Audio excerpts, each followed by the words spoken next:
Perfeito. Então vamos lá, galera. Começando o nosso tema de hoje, a gente vai falar sobre técnicas e estratégias de PNL, Programação Neurolinguística. Basicamente, a gente vai falar de duas estratégias aqui, duas técnicas, que norteiam boa parte de grandes terapeutas, que muitas vezes eles fazem, inclusive, de forma inconsciente, o que eu vou te trazer aqui. Então vamos fazer uma introdução do que é PNL primeiro, e lembrando, esses encontros de terça-feira, de terça, tá? Às 18 horas, os da formação vai ser outra pegada, mas os de terça vai ser aula. Ou seja, aproveita, pega papel e caneta, porque vai ser realmente conteúdo. Alguns conteúdos estão na formação, outros não, enfim. Vai ser de fato conteúdo. Conteúdo para você se destravar e conteúdo para ajudar na tua prática terapêutica também, tá? Então, literalmente vai ser conteúdo aqui, beleza? E não vai ficar gravado, tá bom? Galera, vamos lá então. Vamos voltar um pouquinho antes de eu falar das técnicas do início da PNL. A PNL ela surgiu lá por mais ou menos 1970, com Richard Bandler e John Grinder. Como que surgiu a PNL? Eles começaram a querer entender, tem toda uma história por trás, enfim, eles gravavam vídeos de terapeutas e tudo mais, enfim, aí surgiu essa ideia deles, mas eles começaram a querer entender os padrões dos terapeutas de sucesso da época.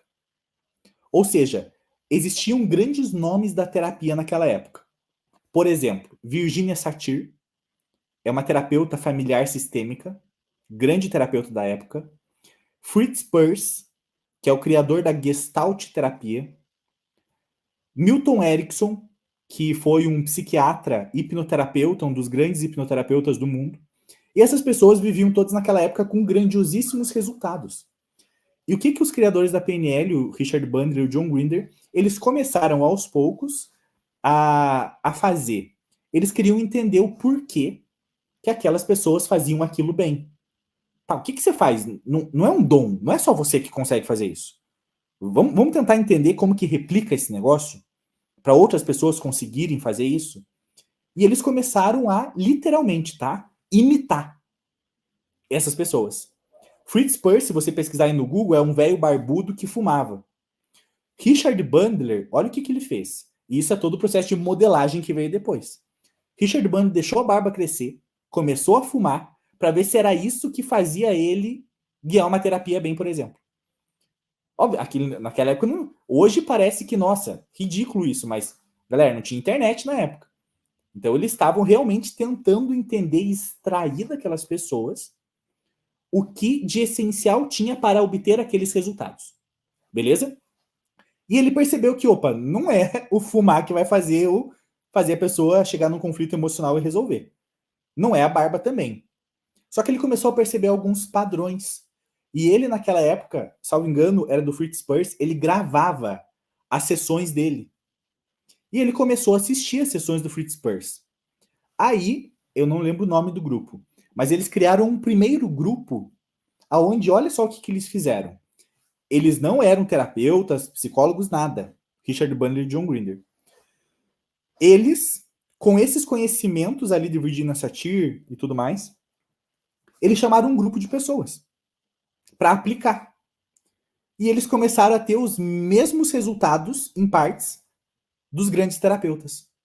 Aí que foi começando a cair a ficha deles. Opa, não é um dom, é uma capacidade.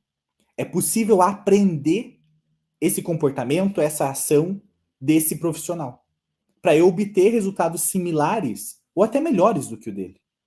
Só que a questão é, ele faz esses profissionais e qualquer pessoa hoje que tem esses comportamentos de excelência não é consciente. Se eu pegar um comportamento teu agora, que você faz muito bem, mas que você faz muito bem mesmo, você não sabe me explicar como que você faz. Você não sabe. Eles não sabiam explicar também. Porque não é uma capacidade consciente. Quem está na formação, lembra daqueles níveis de aprendizado? Acho que eu vou rabiscar aqui, acho que vai ficar melhor. Deixa eu pegar aqui um Paint. Existem os processos de aprendizado do cérebro. Estão vendo a tela aí? Então, né? E o primeiro processo... Calma aí.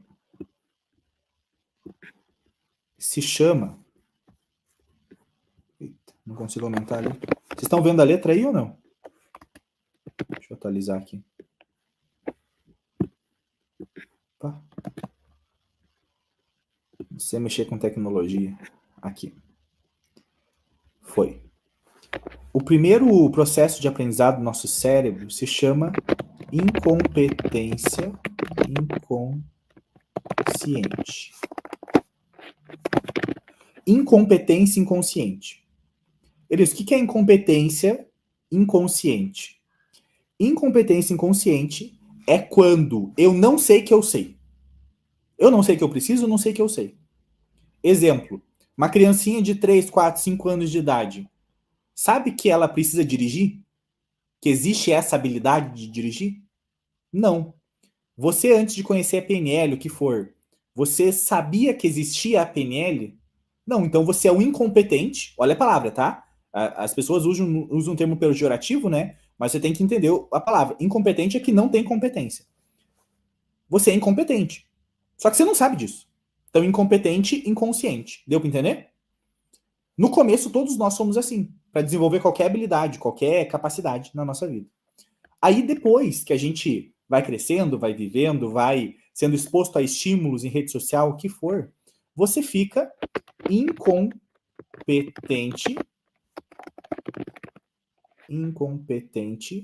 consciente. Ou seja, agora eu sei que eu sou incompetente. Mas agora eu sei. Por exemplo, a criancinha lá com seus 10, 11, 12 anos de idade. Ela sabe que, nosso papai dirige o carro. Mas ela não sabe dirigir. Ou seja, ela é incompetente ainda.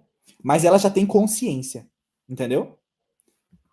O próximo estágio do aprendizado é a competência consciente.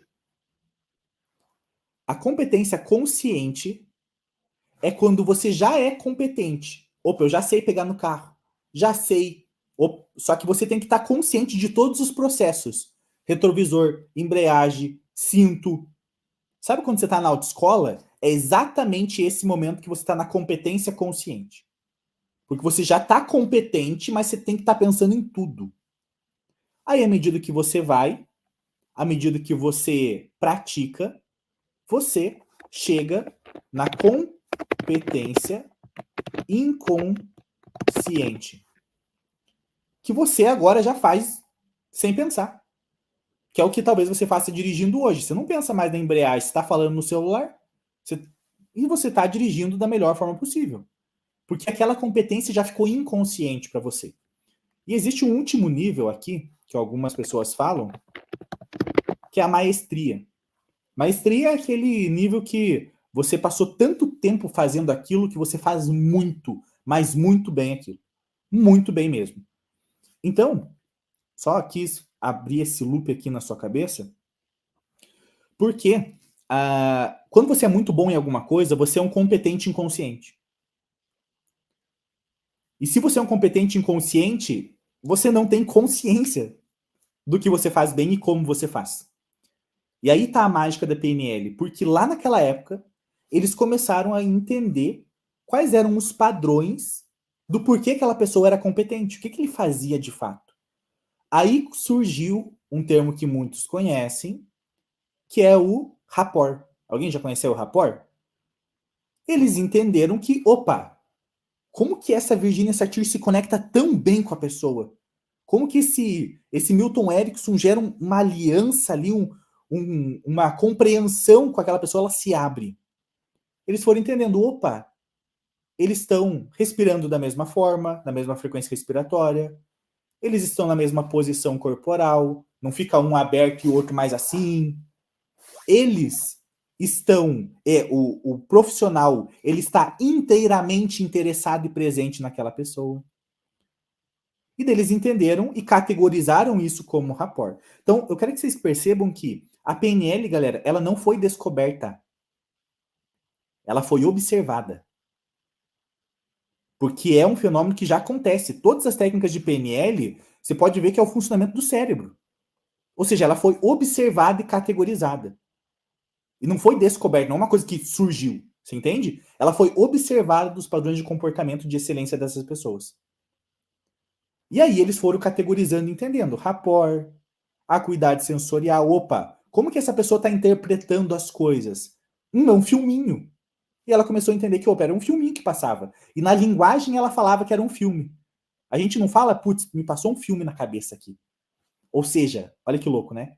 A linguística está entregando o que está acontecendo aqui na cabeça da pessoa. Ah, é um filminho na minha cabeça. Ah, tá tudo congelado. Oh, me deu um branco. Percebe? Ela está falando na linguística dela como que ela está interpretando as coisas aqui dentro. Beleza, então foi assim que surgiu a PNL. Obviamente que de uma forma mais arcaica lá naquela época, porque não tinha muitos recursos, mas depois eles foram aprimorando.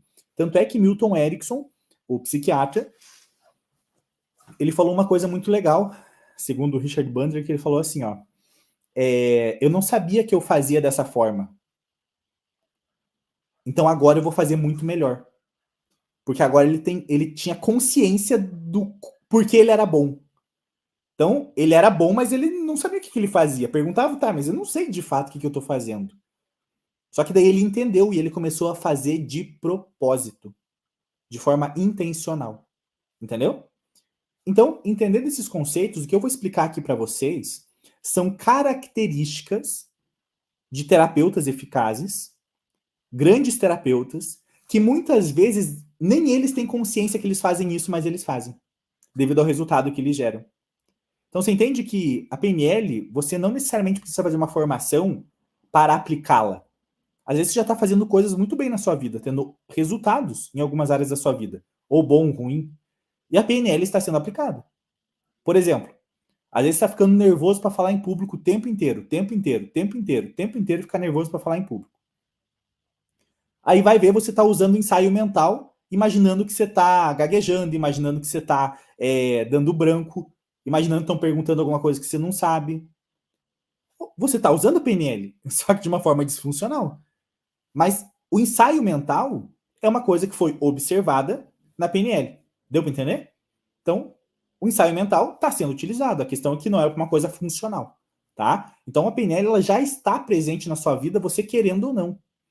Esses programas, essas programações do seu cérebro, esses padrões de comportamento, esse funcionamento do teu cérebro, da parte neural, a parte linguística, já está presente. A questão é que você, às vezes, não utiliza de forma intencional isso, tá? Então, a primeira estratégia, o que muitos terapeutas utilizam, vou compartilhar a tela aqui com vocês. Esse tema ele não se esgota, mas eu quero trazer aqui para vocês, que é uma parte muito importante chamada acuidade sensorial e alucinação.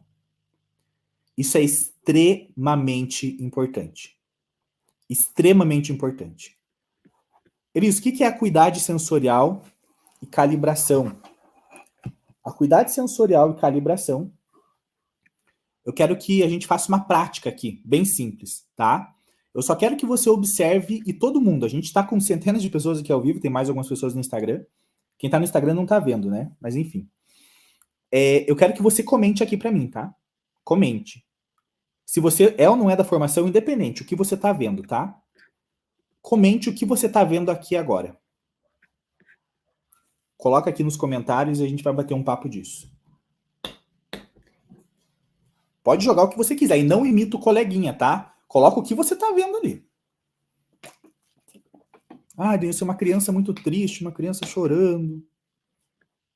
Coloca aqui nos comentários. E eu vou aguardar vocês colocar aqui, tá? Não é para escrever só no caderno. A Dayana colocou um bebê triste, uma criança triste, a Rosana. A Renata, uma criança chorando. Criança chorando. Uma criança assustada. Legal, galera. Legal. Parabéns. Foto de uma criança. Perfeito. Olha só. Antes de eu te explicar essa foto aqui. Ótimo. Eu quero te falar de uma palestra que eu ministrei de PNL aqui na minha cidade. Foi em 2017.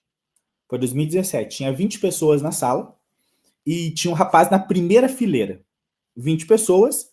A sala não era tão grande, então parecia que, nossa, lotou ali, mas era só 20 pessoas. E o cara tava na primeira fileira. E ele tava o tempo inteiro olhando a minha palestra, assim, ó. O tempo inteiro. Uma cara meio fechada. O que você ia pensar de um cara desse na primeira fileira fazendo isso? Eu pensei, fodeu. É algum psicólogo que veio me hatear na minha cara aqui, alguma coisa, ferrou. Vai dar merda depois, né? Vai fazer pergunta que eu não sei. E eu comecei a me questionar disso, né?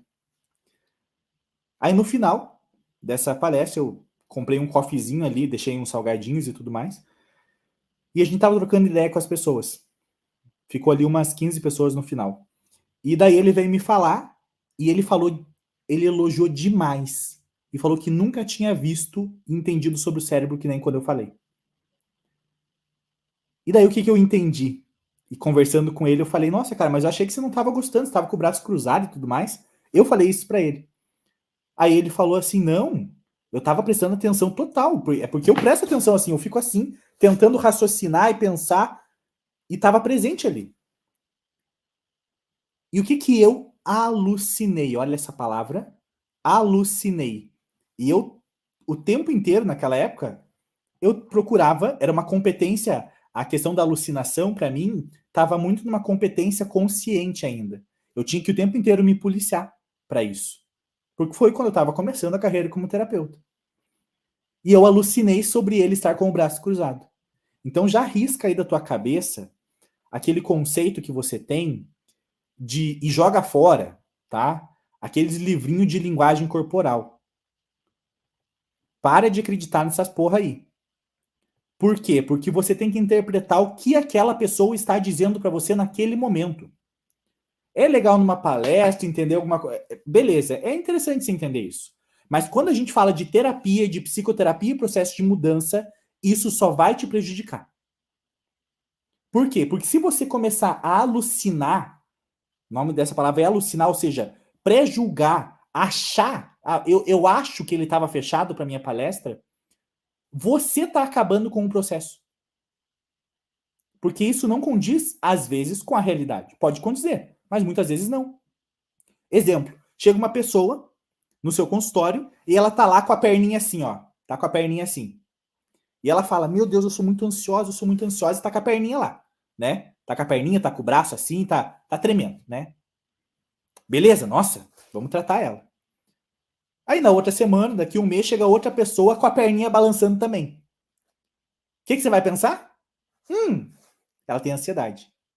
Quem disse? Ela falou? Não, ela não falou. Você percebe que isso a gente tem que se corrigir o tempo inteiro? E isso vem de encontro com a fotinha dessa criança. O que eu mostrei para vocês? A foto de uma criança com os olhos lacrimejando. Tudo que vem depois é alucinação. Tudo que vem depois é alucinação. Ah, é uma criança chorando. Beleza, até aí vai. Mas é uma criança chorando triste. Quem disse? Vai que ela tá chorando de felicidade.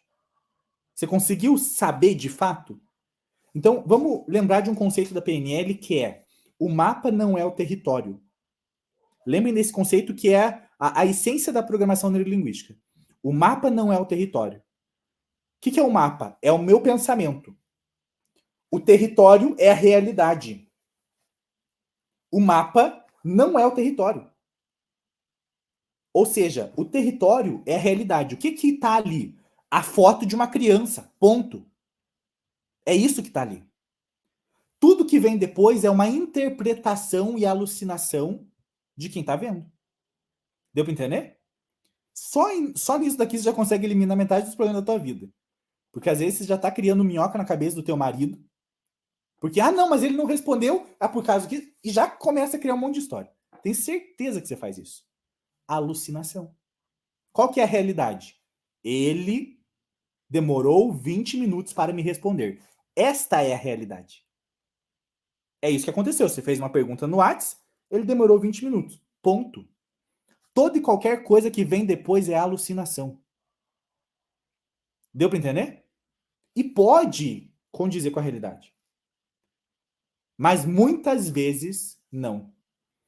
Quantas vezes talvez você pensou que fulano ia estar fazendo aquilo, aquilo e aquele outro, quando você soube o que estava acontecendo, nossa, não era nada do que você estava pensando.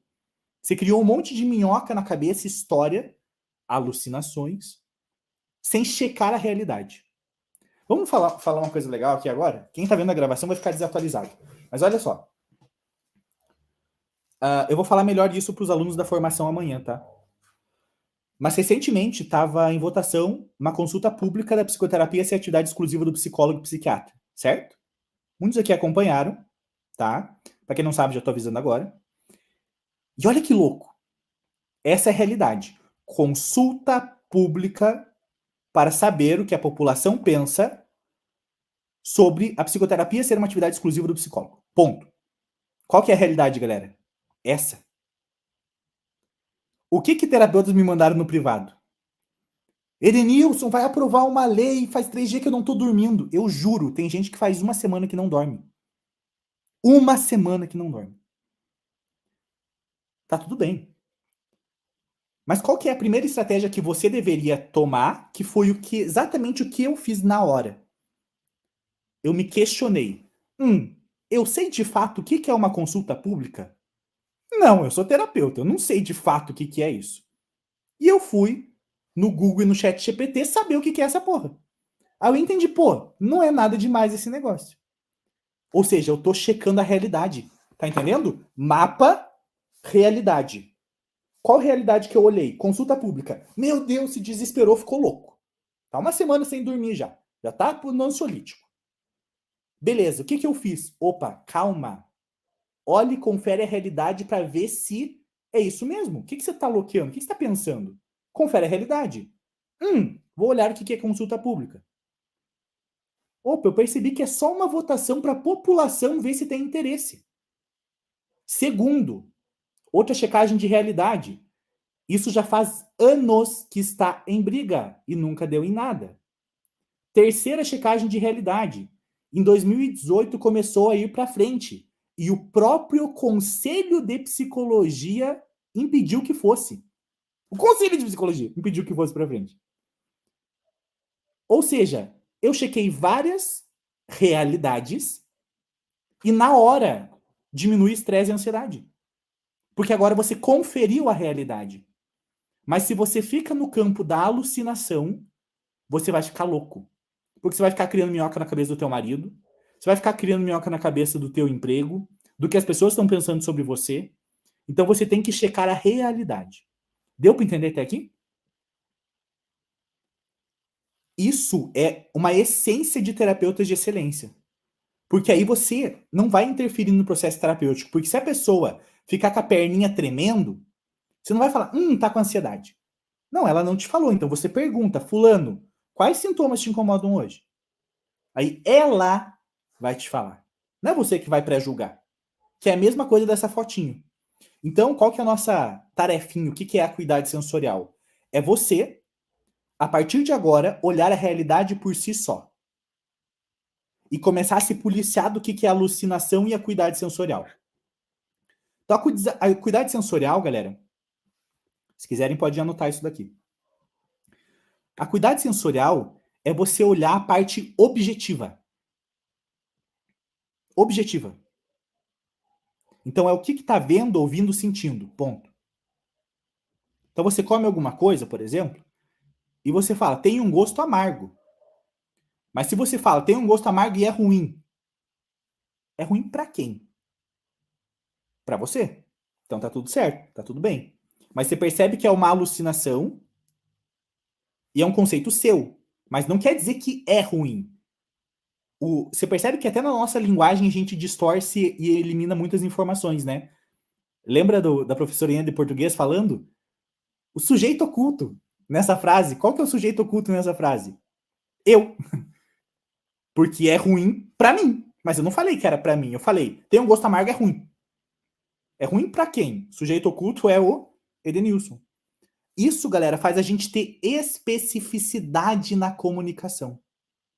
E todo e qualquer problema do ser humano hoje está envolvendo comunicação.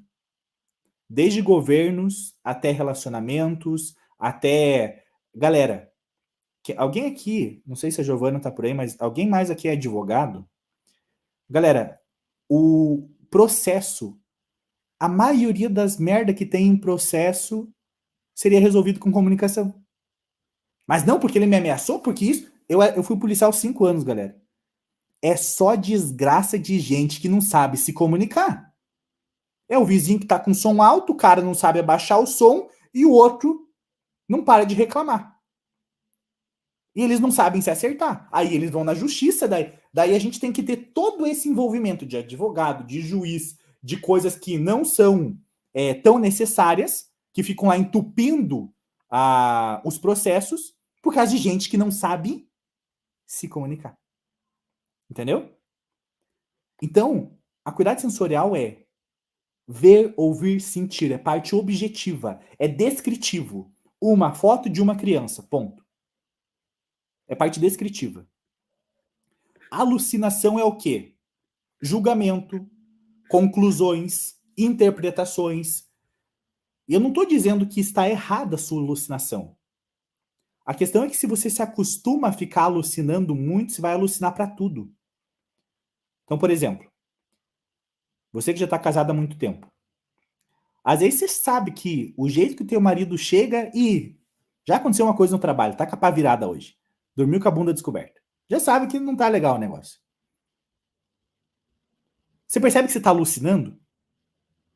Mas você já viveu tanto tempo com ele que você sabe que aquela expressão mostra que o chefe encheu o saco dele hoje. Certo? Isso não deixa de ser uma alucinação. Mas a questão é que você já calibrou ele muito durante muitos anos. Então, anotem essa palavra também. Calibração. Calibração é uma coisa que o terapeuta precisa, de forma ativa, fazer o tempo todo. Calibração nada mais é do que um olhar atento às respostas daquele cliente ali. Então, por exemplo, opa, quando falei do pai, ela já ficou com as... Olha só, estou descrevendo, não estou julgando. Ela já ficou com as bochechas rosadas e lacrimejou os olhos. Percebe? Mas eu estou atento, olhando, calibrando a resposta dessa pessoa. Deu para entender? Então, por que você conseguiu saber, não, realmente foi o chefe mesmo que encheu o saco do marido? Porque você já calibrou ele muitos anos. Você já sabe que essa careta que ele faz é porque ele não gostou daquilo lá. Você já calibrou ele muitos anos. Agora, o cliente que chega pela primeira vez sua no consultório. Você dormiu com ele para saber como que ele é? Você conhece ele da infância, então. Não, daí às vezes você começa a olhar e começa a alucinar um monte de coisa. Então, você tem que ter calibração e acuidade sensorial quando você for atender as pessoas. Calibração e acuidade sensorial. A acuidade sensorial é a parte objetiva, é descrever o que você está vendo. E calibração é o tempo inteiro estar atento a tudo que está acontecendo, verbalmente e não verbalmente. Deu para entender até aqui? Sim ou não? Deu? Então, o que seria a acuidade sensorial da imagem acima? Uma criança com sobrancelhas franzidas, vestida com uma camiseta listrada, boca entreaberta e olhos lacrimejando. É isso que você viu. Agora que eu te mostrei isso aqui, me conta. Você tá vendo alguma coisa a mais que isso? Não, é isso que você tá vendo. É isso. Agora, aí entra o nosso lado de julgamento, que é uma criança triste, uma criança chorando, uma camiseta fofinha. Você percebe que você começa a colocar vários significados naquilo que não necessariamente estão intrínsecos à coisa. Então, compreenda uma coisa, que nada na vida tem significado. É a gente que atribui o significado à coisa.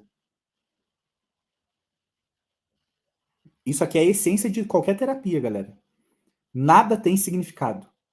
Falecimento não tem significado. Você sabe que tem outras culturas que eles fazem uma festa quando a pessoa falece.